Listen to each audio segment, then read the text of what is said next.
कांग्रेस में सामंती प्रवृत्तियों के साथ साथ शरद पवार के नेतृत्व वाली राष्ट्रवादी कांग्रेस पार्टी यानी एनसीपी ने राजनीति में ओबीसी समुदाय के अस्तित्व को मिटा दिया है। यह आरोप लगाते हुए भाजपा के उत्तर रायगढ़ जिला अध्यक्ष विधायक प्रशांत ठाकुर ने बुधवार को आयोजित संवाददाता परिषद में कहा कि ठाकरे सरकार राज्य पिछड़ा वर्ग आयोग को आर्थिक तंगी के नाम पे ओबीसी आरक्षण को कमजोर कर ओबीसी के अस्तित्व को खत्म करने की साजिश रच रही है। सुप्रीम कोर्ट के फैसले से इसका पर्दा फाश हो गया है।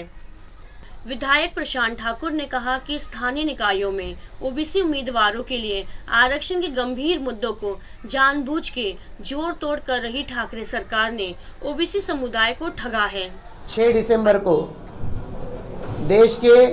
सुप्रीम कोर्ट के सर्वोच्च न्यायालय के माध्यम से महाराष्ट्र की सरकार के माध्यम से ओबीसी आरक्षण के विषय में जो अध्यादेश जारी किया गया था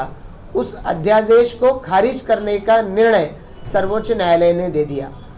और फिर कल 7 दिसंबर को महाराष्ट्र के चुनाव आयोग के माध्यम से वो सारी तमाम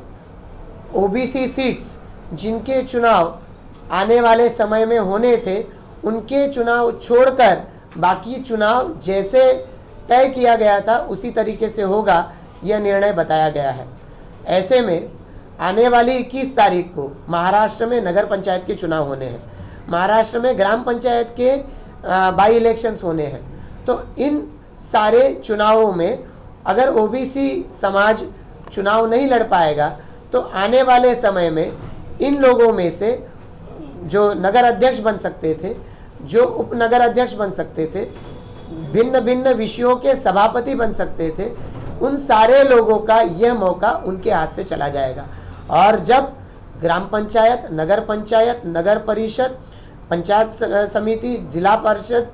इन जगहों पर ओबीसी समाज का प्रतिनिधि चुना नहीं जाएगा तो आने वाले 10-15 सालों में ओबीसी का अस्तित्व राजनैतिक जगहों से पूरी तरीके से मिट जाएगा। इसका भारतीय जनता पार्टी पुरजोर विरोध करती है और ये जो चुनाव ओबीसी के आरक्षण को छोड़कर होने चाहिए ऐसा आदेश चुनाव आयोग ने जाहिर किया है।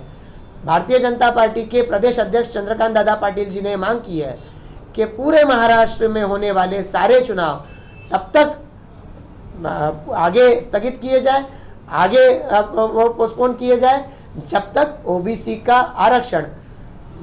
आयोग का तो गठन देर से ही भले कर दिया है, उसके माध्यम से एम्पिरिकल डाटा इकट्ठा कर वो सुप्रीम कोर्ट को सबमिट करके सुप्रीम कोर्ट से परमिशन लेकर ये जब तक ओबीसी आरक्षण को वापस रीइंस्टेट नहीं किया जाता